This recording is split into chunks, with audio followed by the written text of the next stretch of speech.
Yeah. I don't care how good you are in anything. You don't have discipline, you ain't nobody. Right. You're nothing without discipline because you give up under the slightest struggle without discipline. 100%. I mean, discipline is doing what you hate to do, but do it like you love it. Doing what you hate to do, but do it like you love it. That is a great quote. Mm-hmm. And if you can do that, you could be successful in anything. You know, you normally are. Your mind has to be stronger than your feelings. Your mind has to be stronger than your feelings. Think about every poor decision you've made in your life. Gosh. There was more emotion that was involved in it than there was mind. Every single one of them. Think about it. Really wise. Your feelings keep you in bed. Your mind tells you, get up. It's easy to give up. You know, Hell it's yeah. easy. It's the easiest thing in the world to do. I'm done. I ain't going. Oh, yeah. I ain't gonna keep going. Yeah, I don't feel like going to work. I'm done. Yeah, man. It's easy. It's very easy. But what's hard is going, yesterday I got nothing from working as hard as I could. Nothing happened from that. I'm going to do the same thing again today, but I'm going to try to go harder. That's the hardest thing in the world. To get up every day and give 100% and be in the same position that you were each day, but mentally know that you're trying and trying and trying. That's a real grind. It's been very fun especially talking to young men about this. It's like, well, and that's the other thing too, is I think the world is full of darkness, let's say. And we could say each of us have a little bit of light. And if we release that light, if we let it shine properly, Christ, it's too cliched to go on with in some sense, but the world is a lesser place if you do not reveal from within yourself what you have to reveal.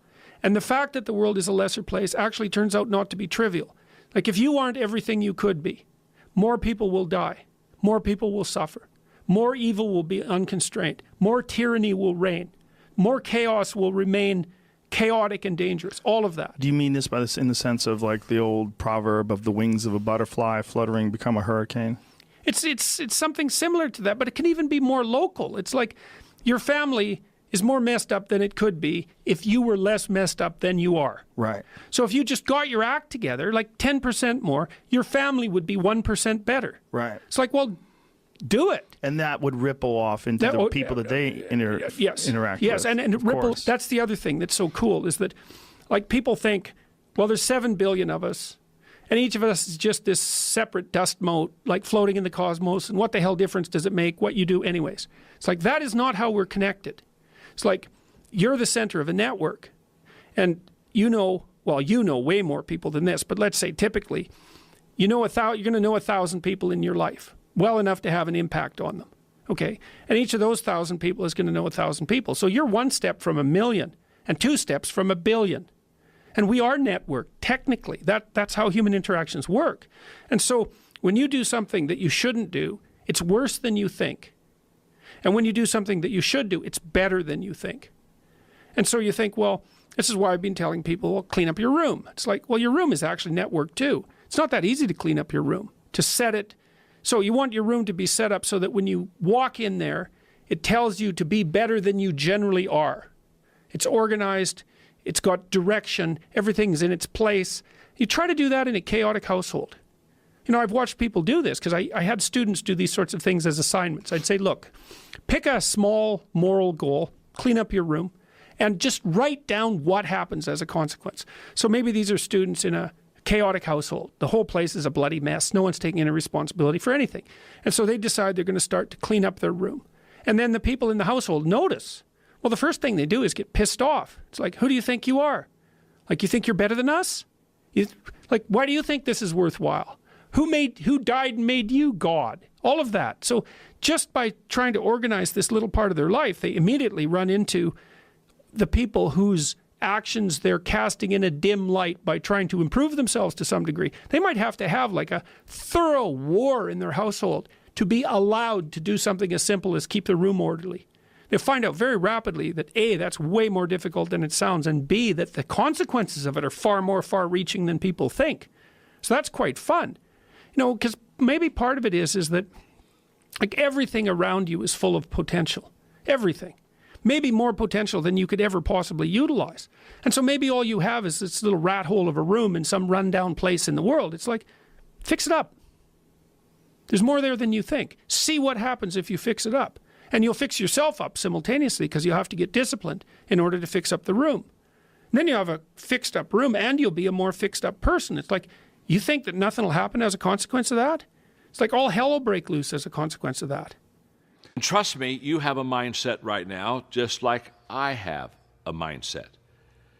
It's how we view life. I know people with a negative mindset, which basically they view everything in a negative way. I know people with a positive mindset, which means they view everything in a positive way. People with an abundance mindset, a scarcity mindset. It's a way of thinking. The question is, how did we get there? How did we get that mindset? Through practice and habits. People that have a negative mindset have continually thought negatively. People that have a positive mindset have continually thought positively. You see, the things I do today determines the habits I have tomorrow, which determines the mindset that I have for life. So go back to what you do daily and ask yourself, what kind of a mindset am I developing today?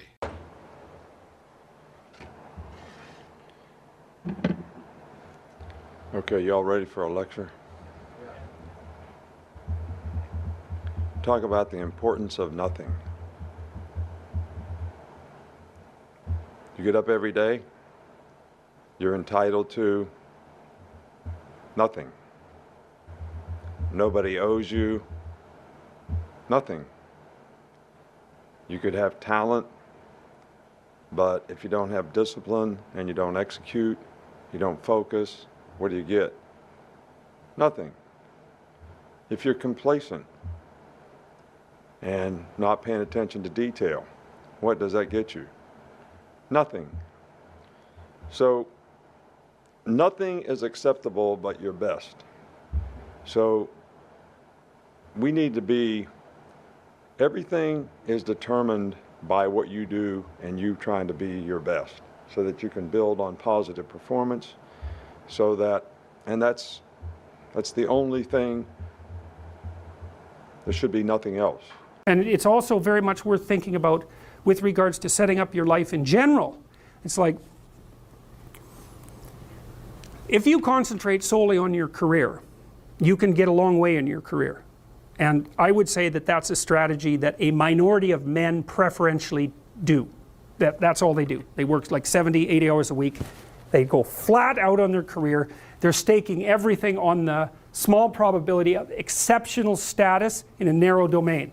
But it's hard on them. They don't have a life. It's very difficult for them to have a family. They don't know how to take any leisure activity. Like, they get very one-dimensional. Now, it may be that that unidimensionality is the price you have to pay to be exceptional at one thing, right? Because if you're going to be something like a genius level mathematician and you want to do that for, or a scientist, say, it's like you're in your lab all the time, you're working 70 hours a week or 80 hours a week, you're smart, you're dedicated, you're unidimensional, and that's how you get to beat all the other people who are doing that. It's the only way. But the problem is you don't get a life. Now, if you love being a scientist and you have that kind of focus of mind, well, first of all, you're a rare person, and second, you're going to pay for it. But fine, more power to you. But it's a risky business to do that. You sacrifice a lot for it. You know, and I would say most often, if you're speaking about having a healthy life, that isn't what you do. You spread yourself out more. So, you know, you have a family, you have some things that you do outside of work that are meaningful to you and useful. You have a network of friends.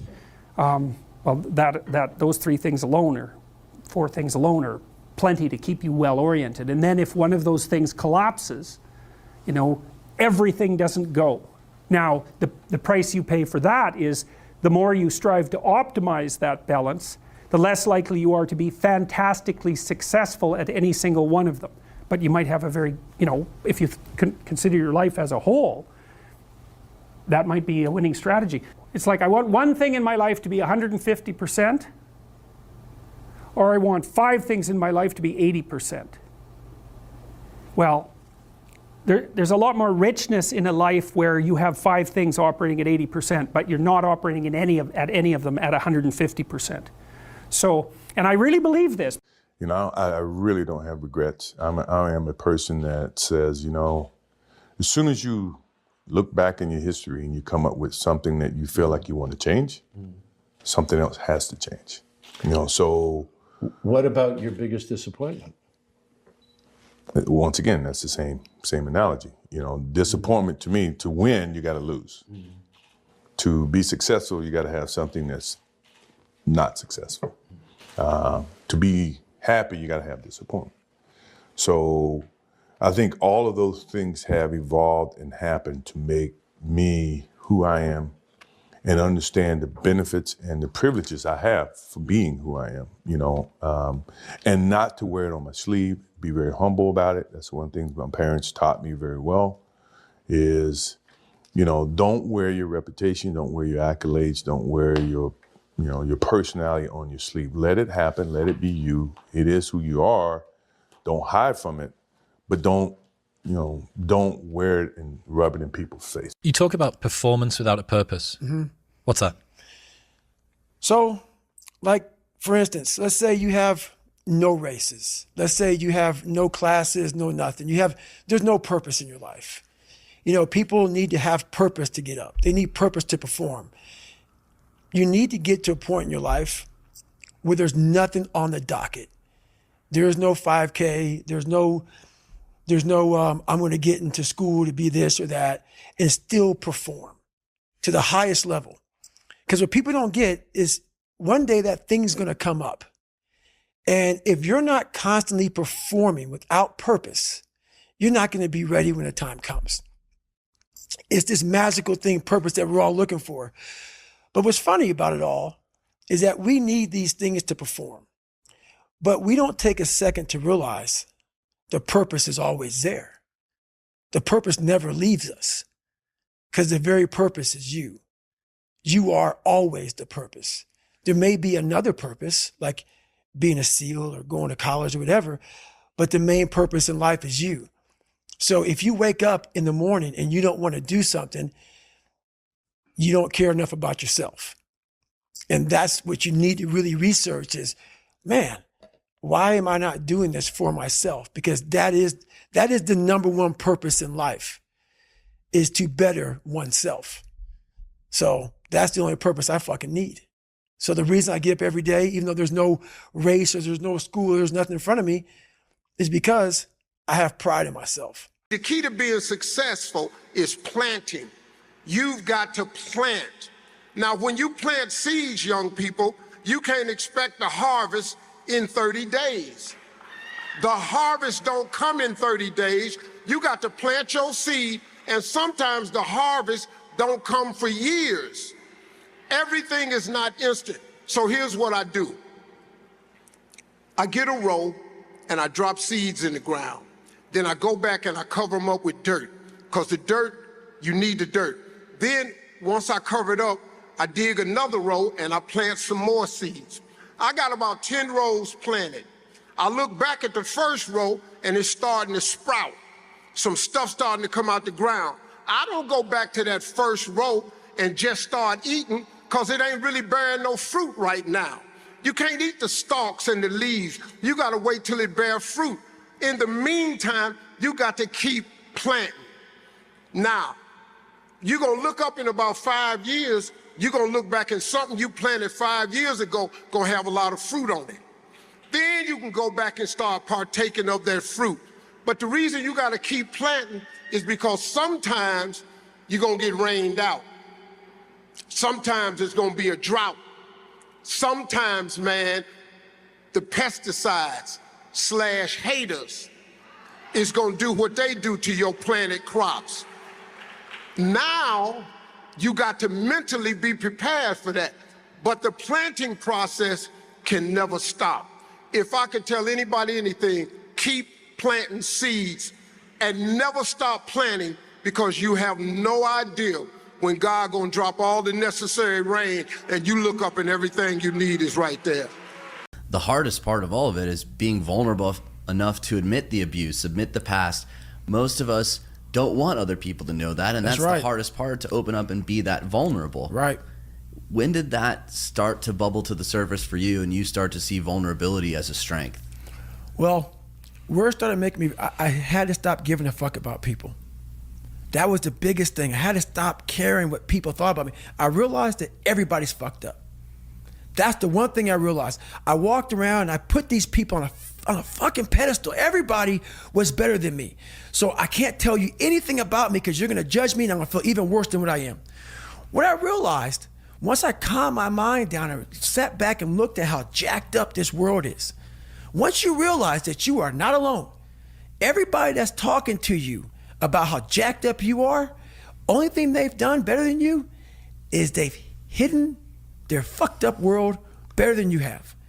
That's all they've done.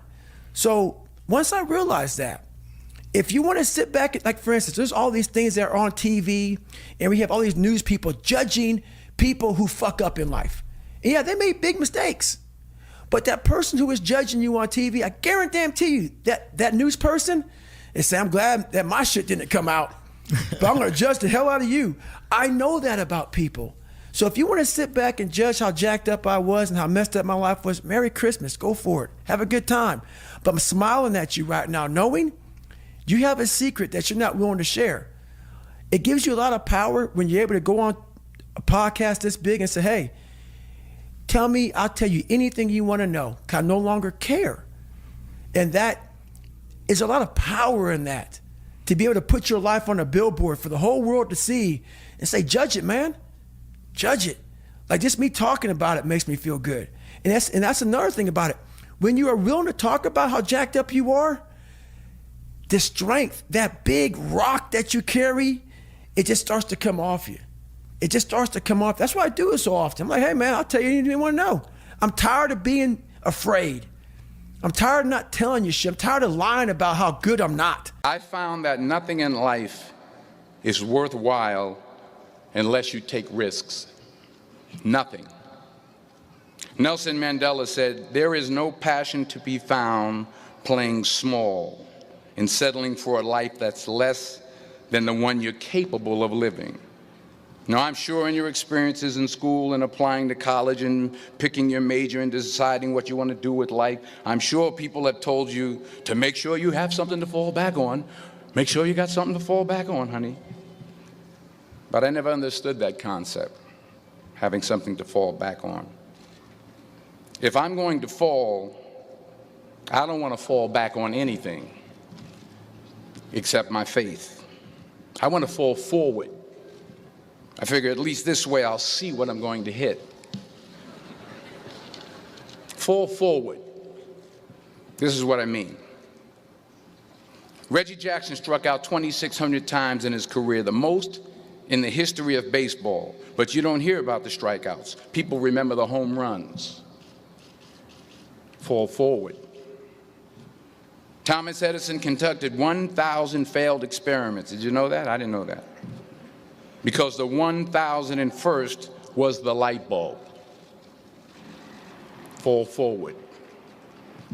Every failed experiment is one step closer to success. You've got to take risks. Because as humans, I think naturally we go into situations sometimes and we're selfish. And so we want to see, how can this benefit me? How can I go into the situation and it best benefits me and everybody that I'm connected? Like, how can I get the edge in this situation? Instead of stepping back and understanding that when you're selfish, it's a dangerous thing, because when you're selfish and you go into situations at a certain point in life, we're always going to come up against something that's a lot tougher than us. And if we're always selfish, 9 out of 10 times, if the only thing we think about is just ourselves, when we hit something that's a lot tougher than us, we don't have a driving force to do what we do. And so it's easy for us to surrender, step back and say, man, forget it. I'll throw it away. It's just like I'm married, right? And so I'm young, I'm 6 years in. And so I went to an old couple one time and they were married some crazy years, 60 years, something like that. And I said, right, crazy, insane. But I'm saying, how did you make it last that long? And they said, the reason we made it last this long is because we come from an era when something is broken, we don't throw it away, we fix it. And so as people, the way I approach situations, how can when something is broken, I don't throw it away and I don't let the circumstance or the situation define my life, but I try to figure out how can I fix it, and fixing it may not be my arm working, but fixing it may be me using it every day to be a blessing in somebody else's life. How do you develop consistency and more discipline in your life? And often with these kind of ideas or questions, I find the focus wrong, and I like to look at it differently from a different angle. So the human brain operates by pleasure and pain.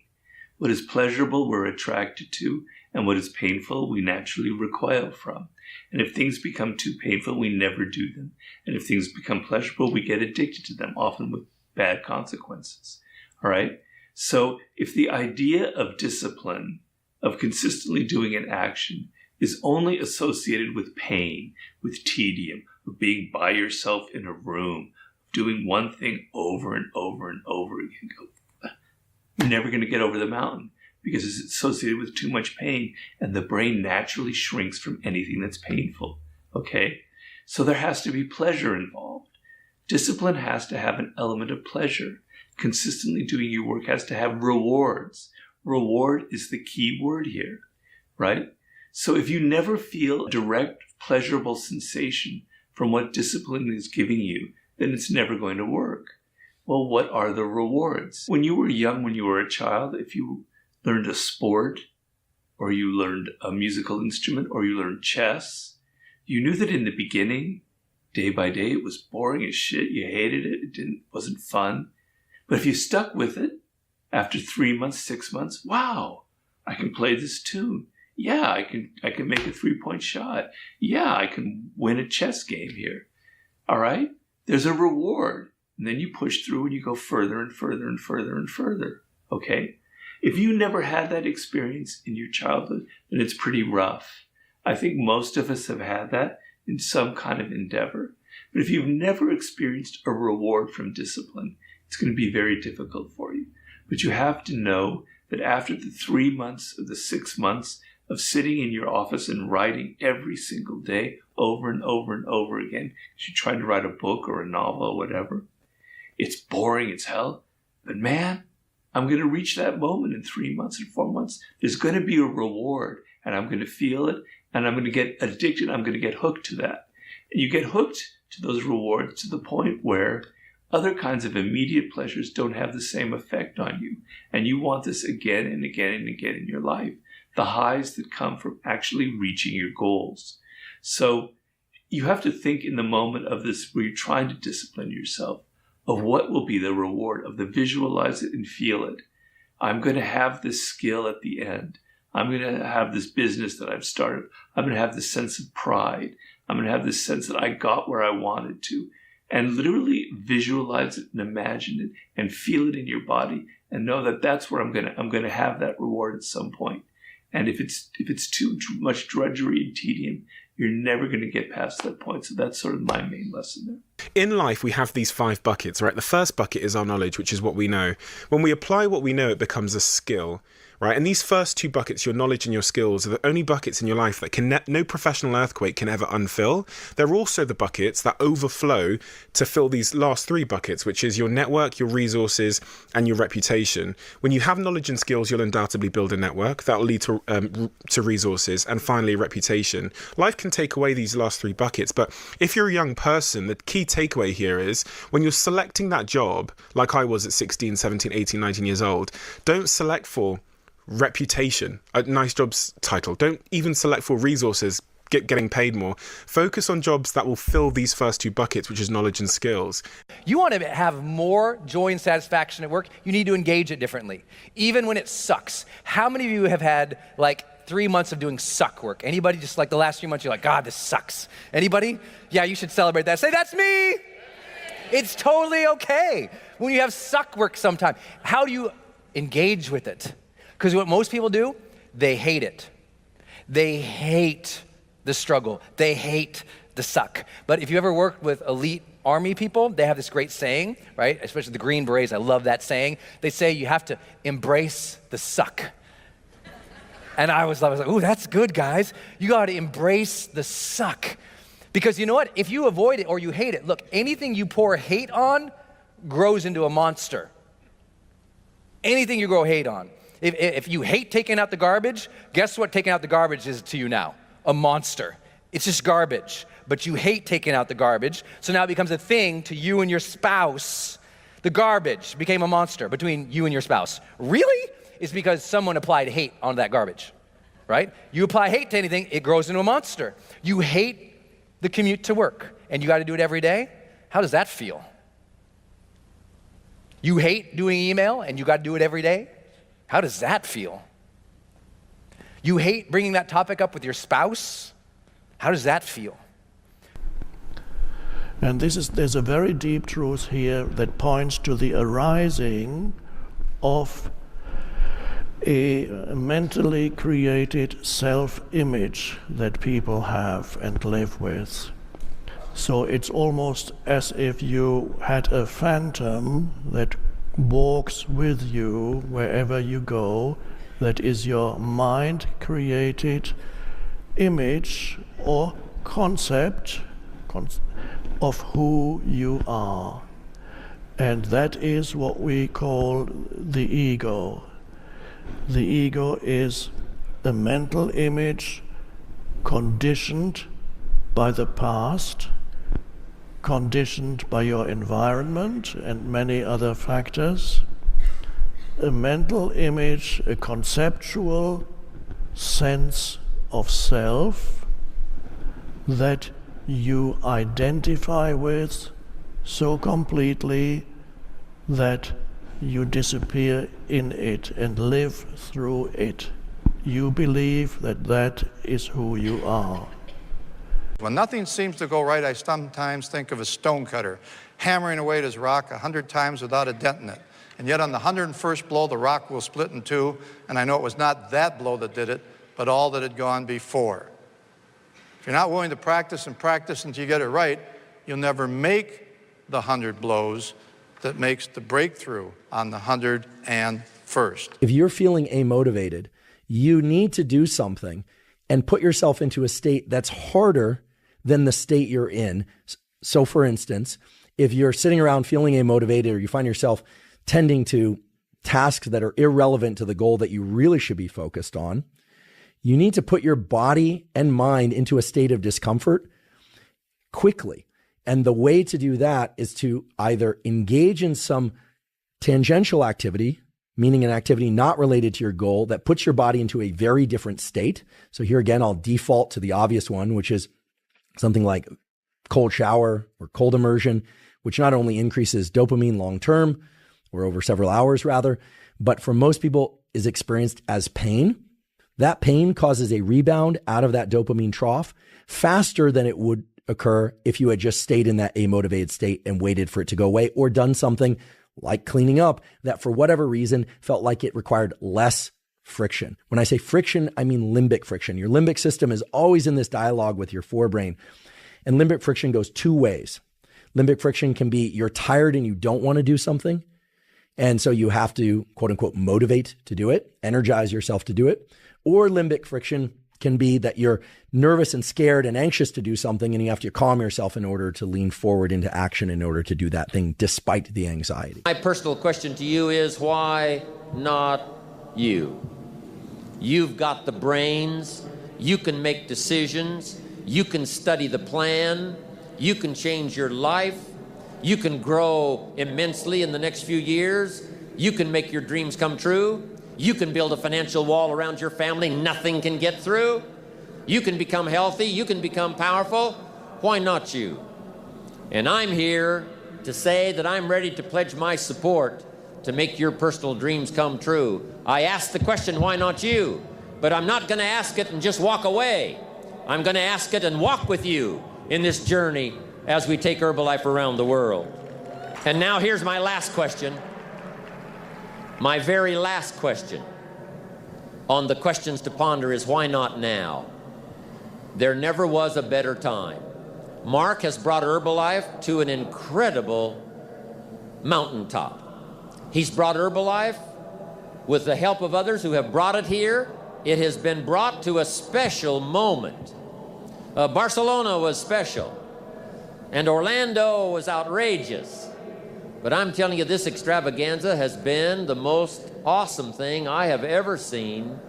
All of your cooperation, the way you have learned and listened and worked hard to get it all, I congratulate you for that. But Mark brought us here. And what a time now for us to take this dream and not let it die. Take this dream and give it life. Take this dream and breathe into it your own personal spirit. until finally it becomes a flame that burns around the whole world. Let's go do it now.